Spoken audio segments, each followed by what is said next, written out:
Ha, aka, haqqa ekan. Aka, ko'chada tirikchilikdamisiz? Ha, aka. Kunlik planingiz nechi pul? Shu 150 ming. Birinchi mashina Matiz bo'lgan. Men sizga 200 ming beraman. Faqat manzilimgacha o'zim haydab boraverdim siz. Bo'ldi, aka, o'tiring. Voy bilet, sal qoldi. Hozir qo'ymay tur. Nima qilyapsan? 70 ming dollarlik mashina kuttingga tiqib qo'yibding. Uzr aka. Ye, o'rtoq yaxshimisan? Sanmi deng? O'rtoq, menga qara. Ash qo'limdagi hujjatlarga qo'l qo'ydiryapsiz. Hamma qurilish kompaniyalari sizlar bilan ishlaydi. O'rtoq, bo'lmasa 5 yildan beri ko'rinmaysan. Nima ishlab qilyapsan? Shu qurilishdami? Dom qurib sotyapman. Kakras o'zini ko'rib qo'yanim yaxshi bo'ldi, og'ayni. Bolalar yetishyapti. Oldinga o'tmoqchi edim o'zi. Shu kunlarda oldimga o'tadiganlar ham ko'payib ketdi. Salishib yurishgandan keyin amakimsan, tog'amsan deydi.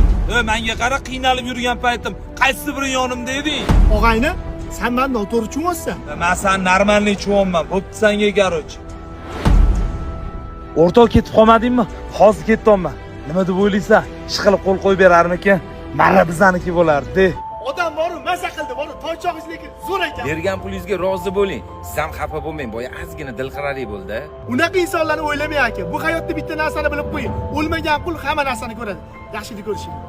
Assalomu alaykum. O'rtoq boshliq, mumkinmidi? Keling.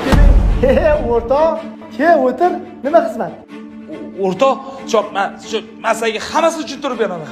Dokumentni bermaydi. Sana oldinga borishimdan maqsad shu sohada direktorman. Qo'limdan bu yordam kelsa beraman deb bormoqchi edim. Keyin bitta narsani bilib qo'ygan. Bu hayotda tobut bilan mansab egasi bo'lmaydi. Mana dokumentlaringga qo'l qo'yildi. Bor, ket bu yerdan. Ko'zingga ko'rinma.